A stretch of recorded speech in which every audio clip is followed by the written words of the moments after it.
SSC 1 Federal Board of Pakistan, and today we are going to do chapter number 4 History of Pakistan part 1. In this chapter beta we are going to do the question number 6 of this chapter. Chapter number आपका ये last है 9th class के लिए history of Pakistan part 1. इसका छठा सवाल हम करने जा रहे हैं, long question with explanation, that is Pakistan resolution and its importance. Pakistan resolution क्या है बेटा, सिंपल सुन ले. जिस तरह हम किसी के घर जाते हैं तो बाहर नंबर प्लेट पर उसका नाम लिखा होता है, तो वहाँ से हमें पता चल जाता है ये कौन लोग हैं, किस इलाके से ताल्लुक़ रखते हैं, किस नस्ल से ताल्लुक़ रखते हैं. मसलन आप बेल देने लगते हैं और बाहर लिखा होता है असलम खान, ज़हीर शाह, मलिक सरफराज, पीटर एलिस, रामचंद्र, या कुछ भी नाम लिखा हो तो हमें उनकी ज़ात और मज़हब पता चल जाता है. इसी तरह बेटा पाकिस्तान की ये अहम दस्तावेज़ात हैं. Objective resolution are those documents which shows the character of the state. करारदाद मकासद वो अहम दस्तावेज हैं जो फैसला करती हैं कि मुल्क क्या होगा. पाकिस्तान एक इस्लामी मुल्क है या सेकुलर मुल्क है. सेकुलर उस मुल्क को कहते हैं जिसका कोई मजहब ना हो, अवाम अपने मजहब पे अपने अकीदे पे चले, रियासत का इससे कोई ताल्लुक नहीं. So objective resolution defines that Pakistan is an Islamic country. So let's start. First we will see the introduction of this chapter on page 100. On March 12, 1949. बेटा ये इतनी important date है, इसके बगैर कोई MCQs शायद ही बनता हो. This is one of the most important date which you have to learn. Underline इसको कर ले. On March 12, 1949, the Constituent Assembly adopted a resolution moved by Liaquat Ali Khan, the first Prime Minister of Pakistan. 12 मार्च 1949 को दस्तूर साज assembly ने एक करारदाद जो है वो पेश हुई, उसमें जो कि पाकिस्तान के पहले प्राइम मिनिस्टर वजीर आजम लियाकत अली खान साहब ने पेश की. It was called the objective resolution. इसको करारदाद मकासद कहते हैं. याद रखें करारदाद पाकिस्तान कुछ और है जो 23 मार्च 1940 को मंजूर हुई थी. उसमें हमने डिसाइड किया था कि we will make our own country, हम अपना मुल्क बनाएंगे. लेकिन ऑब्जेक्टिव रेजोल्यूशन जो है ये 12 मार्च 1949 अलग चीज़ है. बहुत सारे बच्चे इनको मिक्स कर जाते हैं, be careful. The resolutions occupied prime importance in the formulation of constitution. ये करारदाद जो है हमारे कानून साजी में सबसे अहम किरदार अदा करती है. The main points of the resolution are as under. इस करारदाद के अहम नुकात ये हैं.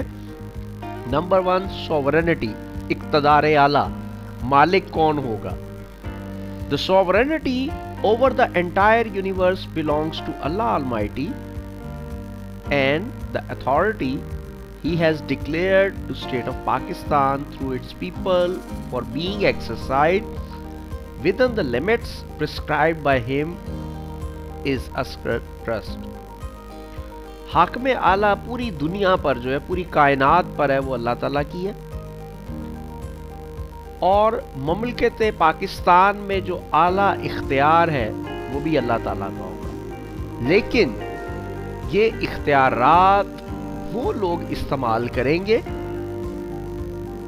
इसको मुकद्दस अमानत के तौर पर. वो इख्तियारात जो कि अल्लाह ताला ने बताए हुए हैं, वो हदूद जो है जो बताई हुई हैं, उसको वो फॉलो करते हुए वो लोग इन इख्तियारात को इस्तेमाल करेंगे. यानी इस मुल्क का मालिक, इस मुल्क का वारिस अल्लाह ताला होगी, और जो भी हुक्मरान होगा वो अल्लाह ताला के अहकामात को इम्प्लीमेंट करवाएगा.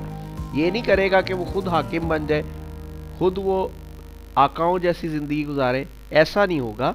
बल्कि इस मुल्क का मालिक जो है वो अल्लाह ताला की ज़ात होगी. दूसरे नंबर पर इसमें बताया गया इस्लामिक लेजिस्लेशन. इस्लामी लेजिस्लेशन कहते हैं कानून बनाने को, कानून साजी. It is a process to make law, यानी इस्लाम के मुताबिक कानून बनेंगे. The Constitution of Pakistan shall be formulated in the light of Quran and Sunnah, and no legislation will be done repugnant to the teachings of Islam.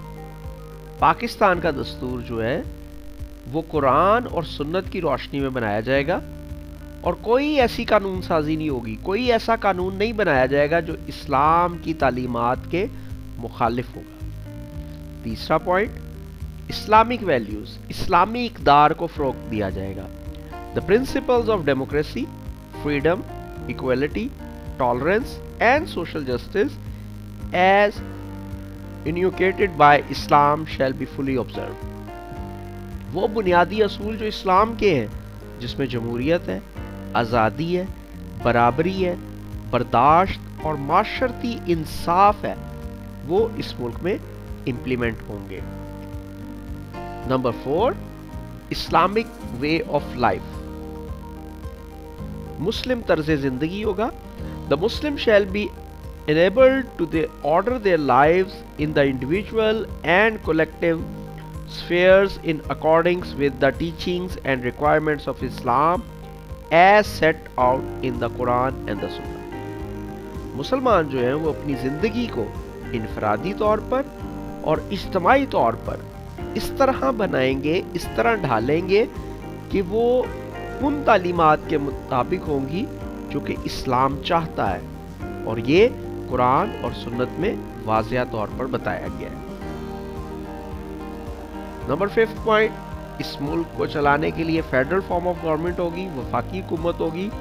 The territories now included in or in accession with Pakistan and such other territories as may hereafter be included in or acceded to Pakistan shall form a federation, where the units will be autonomous with such boundaries and limitations on their powers and authority as may be prescribed. वो इलाके जो अब पाकिस्तान में हैं, या वो इलाके जो बाद में आएंगे, या वो इलाके जो पाकिस्तान के साथ जुड़े हुए हैं, ये सब मिलकर एक वफाकी तर्ज हुकूमत बनाएंगे जहां पर हर इलाका जो है वो ऑटोनमस होगा, यानी हर इलाके के पास इख्तियारात होंगे और वो अपनी हदूद और अपनी लिमिट्स के अंदर जो है वो ताकत रखते होंगे और वो तमाम इख्तियारात रखते होंगे जो आइन में बताए जाएंगे। We are doing, remember question number 6 of chapter number 4। ये इंपॉर्टेंट है, थोड़ा टेक्निकल है, बेटा ध्यान से पढ़िएगा। इसमें क्रिएटिव राइटिंग जो है वो कम से कम होती है। Let's see its 6 point, fundamental right, बुनियादी हकूक। There shall be guaranteed fundamental rights including equality of status, of opportunity and before law, social, economic and political justice, and freedom of thought, expression, belief, faith, worship and association, subject to law and public morality. पूरी तरह बुनियादी हकूक का तहफ़्फ़ुज़ होगा, उसकी ज़मानत होगी, जिसके अंदर तमाम लोगों को इक्वालिटी ऑफ स्टेटस, बराबरी का दर्जा दिया जाएगा कि उन्हें मौक़े मिले कानून के आगे, माशरे के आगे, मईशत और सियासी इंसाफ सबको बराबर मिलेगा। सबको आज़ादी होगी अपने ख़यालात की, अपने तासुरात की, अपने अकीदे, अपने ईमान, अपनी इबादत, और वो जिस फ़िरके जिस मज़हब के साथ है, इसी तरह उसको कानून में और अवामी तवक्कुआत पर पूरा उतरने की पूरी जो है वो इख्तियार होगा। यानी तमाम शहरी बराबर होंगे, वो जहाँ हैं, जैसे हैं, जिस तरह है, हर एक का फंडामेंटल राइट्स जो है वो प्रिजर्व होंगे। Number 7, development of backward areas, वो खित्ते, वो इलाके जहाँ पर तरक्की नहीं कर सके, अंग्रेज़ों ने तरक्की नहीं होने दी, हिंदुओं ने नहीं होने दी, या वो वैसे पीछे रह गए। Adequate provisions shall be made to safeguard the legitimate interest of minorities and backward and depressed classes. मुनासिब तौर पर जो है वो इक़दामात उठाए जाएंगे कि जिसके अंदर جو نظر انداز طبقہ ہے، جو ہماری اقلیتیں ہیں یا جو پیچھے رہ گئے ہیں لوگ، ان کا تحفظ کیا جائے گا۔ Number 8، that is very important point, کیونکہ کچھ لوگوں کے ذہن میں تھا کہ اگر یہ اسلامی ملک بن جائے گا تو جو غیر مسلم ہیں ان کا کیا ہوگا، کیا ان کو یہ زبردستی مسلمان کریں گے یا نکال دیں گے؟ تو بتایا گیا کہ اسلام 1400 سالوں سے ایسی کوئی ریسٹرکشن نہیں رکھتا۔ Adequate provision shall be made for the minorities to profess and practice their religious and develop their cultures۔ مناسب اقدامات کیے جائیں گے کہ اقلیتیں جو ہیں وہ اپنے مذہب کو اختیار کریں اور اس پر عمل کریں اور اپنے کلچر کو جو ہے وہ آگے بڑھائیں۔ اسلام کسی کے خلاف نہیں ہے، اسلام زبردستی کا مذہب نہیں ہے۔ اسلام اپنی اخلاقیات اور اپنی تعلیمات سے متاثر کرتا ہے، اللہ جس کو ہدایت دیتا ہے وہ مسلمان ہو جاتا ہے۔ کہیں پر بھی کسی بھی دور میں اسلام نے زبردستی نہیں کیا تھا۔ Last point, independence of judiciary, عدلیہ کی آزادی ہوگی۔ The independence of the judiciary shall be fully secured, پوری طرح ہوگی۔ یہ آبجیکٹو ریزولوشن کے 9 پوائنٹ تھے، اور بیٹا یہ امپورٹنٹ کیوں ہے سن لیں، یہ امپورٹنس اس لیے ہے، اہم اس لیے ہے، the objective resolution occupies a special importance in the constitutional history of Pakistan. قرارداد مقاصد جو ہے وہ پاکستان کی دستور سازی کی تاریخ میں اہم مقام حاصل کرتی ہے۔ تھرو دس ریزولوشن، اس قرارداد کے مطابق، it was declared that the establishment of an Islamic society in the light of Quran and sunnah was the real purpose of the country. اس دستاویز کے تحت یہ واضح بات ہوئی کہ ملک بنانے کا مقصد اصل میں ہے ایک ایسا اسلامی معاشرہ بنانا جو قرآن اور سنت کی روشنی میں کام کرے، so that the purposes of creation of Pakistan were fulfilled، تاکہ پاکستان بنانے کا مقصد حاصل کیا جائے۔ اگر تو حکومت کرنا تھی، اگر تو اپنی جائیدادیں بنانا تھی تو وہ ہم انگریزوں کے انڈر بھی کر سکتے تھے، ہندوؤں کے ساتھ بھی مل کے کر سکتے تھے۔ پاکستان بنانے کا مقصد حکومت حاصل کرنا نہیں تھا، اپنی جائیدادیں حاصل کرنا نہیں تھا، اپنی پراپرٹیز بنانا نہیں تھا، بلکہ پاکستان بنانے کا مقصد یہ تھا کہ ایک ایسا معاشرہ بنایا جائے جو قرآن اور سنت کے مطابق ہو۔ That's why this resolution is included in all the 3 constitutions of Pakistan, 1956, 62, 73 as a preamble۔ یہی وجہ ہے کہ جتنے بھی 3 کانسٹیٹیوشن، 3 دستور پاکستان کے بنے ہیں، ایک 1956 میں بنا تھا، دوسرا 1962 میں بنا ہے، تیسرا 1973 میں بنا ہے، ان سب میں اس کو as a first page, objective resolution کو as a preamble, as a دیباچہ جو ہے وہ شامل کیا گیا ہے۔ دس از آل بیٹا، آپ اس کو دوبارہ پڑھیے گا، that is very important question. اس میں کریٹیوٹی نہیں ہے، اس میں اپنی طرف سے نہیں لکھا جا سکتا، that will create bad impression. اس کو اچھی طرح پڑھیے، سمجھیے، پھر یاد کریں، پھر لکھیں، پھر آپ ایگزام میں لکھیں گے تو یہ آپ کو مارکس دے گا۔ اس لیے بیٹا پے اٹینشن، کوئی پرابلم ہو، کوئی مسئلہ ہو، you can comment me. Take care.